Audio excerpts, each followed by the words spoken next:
Tu veux pécho? Passe ton permis moto avec easymonray.com. Easy Monray, numéro 1 de la formation moto en France.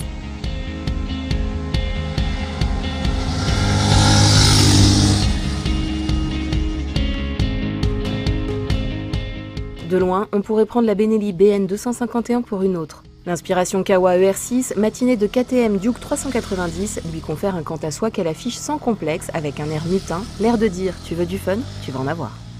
La BN 251 est dérivée d'une Kiway, autre marque du groupe Kyangjiang, à qui appartient Benelli depuis 2005. Sorti début 2015 en Asie, déjà sous la marque Benelli en tant que TNT 250, le modèle a bénéficié du travail de l'équipe italienne de Pesaro et subit quelques retouches esthétiques et techniques.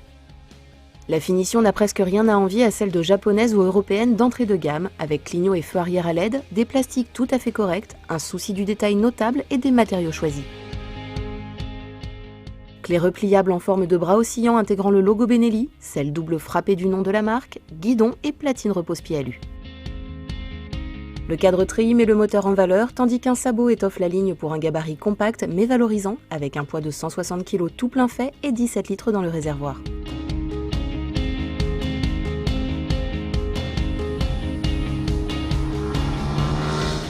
Alors, première impression au guidon de cette Benelli 251, c'est sa facilité de prise en main, un poids tout à fait contenu, hauteur de selle aussi, guidon qui tombe bien sous les mains, une position détendue, légèrement sportive avec des repose-pieds un petit peu en arrière, mais pas trop d'appui sur les poignets. D'ailleurs, on y est bien aussi parce que la selle est super confortable. Tous les gabarits pourront s'installer confortablement dessus. La question maniabilité en ville, sans souci, c'est un vrai petit vélo. Le rayon de braquage n'est pas extraordinaire non plus, mais ça c'est son petit côté fun Street Fighter. Une vraie petite urbaine sans problème. Le monocylindre de 249 cm3 associé à une boîte 6 rapports est tout ce qu'il y a de plus moderne. Injection, 4 soupapes, refroidissement liquide, double ACT et balancier d'équilibrage pour des valeurs de puissance et de couple tout à fait correctes pour la cylindrée. 18,5 kW, 25 chevaux à 9000 tours minute et 21,5 Nm à 7000 tours minute.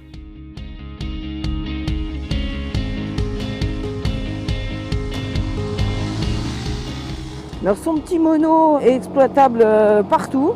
Aussi bien en ville où il est quand même suffisamment souple, du moins pour pas trop avoir à jouer de la boîte, qui est souple, pas bruyante, parfois quelques faux points morts, mais rien de bien terrifiant. En tout cas, on trouve bien le vrai point mort. Sur route, on va aller en profiter à mi-régime. La première est super courte, on passe vite la deuxième, la troisième. 130 km/h, on est quand même à 8500 tours minute. La zone rouge est à 10 000, donc on est presque au bout. Alors ce qui est sympa, c'est qu'on a une petite moto, mais avec vraiment une sonorité très agréable, valorisante, un peu comme son gabarit, tant du point de vue vraiment du bruit du moteur en lui-même que de l'échappement. Ça permet quand même de faire le beau ou la belle devant les copains. Question partie cycle, en tout cas ça encaisse tout à fait la puissance du moteur. On aurait même pu envisager des chevaux supplémentaires sur cette partie cycle. Elle est vive mais sans l'être trop, elle reste stable même à haute vitesse. Dans les enchaînements tout tient bien.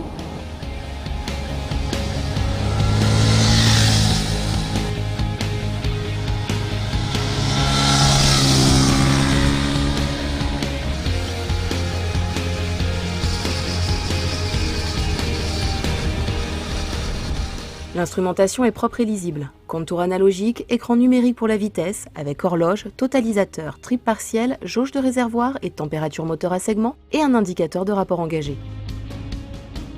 À main droite, les warnings et un levier de frein réglable, à la différence du levier d'embrayage. Dommage car il est un peu lointain. On s'arrête volontiers sur la fourche inversée de 41 mm de diamètre, les jantes alu à 12 bâtons montés en Metzeler Sportec M5 d'origine et le généreux pneu arrière de 150 mm de large. Les jantes de 17 pouces accueillent 2 disques, 280 mm à l'avant avec étrier 4 pistons, 240 à l'arrière avec étrier 2 pistons.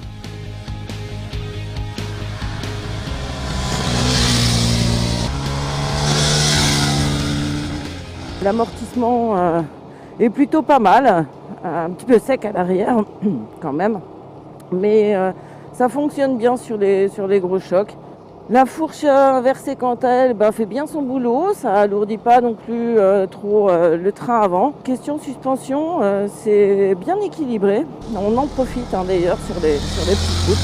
Alors bon, il n'y a que le freinage, le frein avant qui est un petit peu light.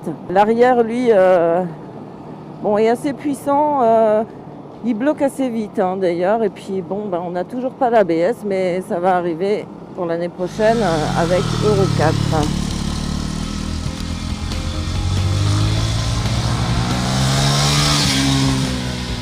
La BN 251 sera disponible en France en septembre prochain à 3 590 € avec l'ABS de série. Valorisante, bien finie, performante et amusante, elle offre un rapport qualité-prix vraiment intéressant sans se la jouer outre mesure. Et elle prouve la réelle bonne volonté du groupe chinois pour valoriser leur marque italienne centenaire.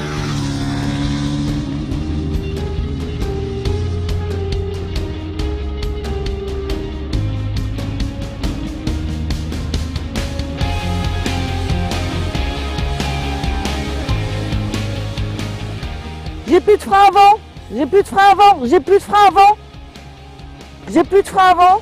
C'est ça qui a tourné. Heureusement que ça me l'a pas fait plus tôt. Oh là là là là là là là là.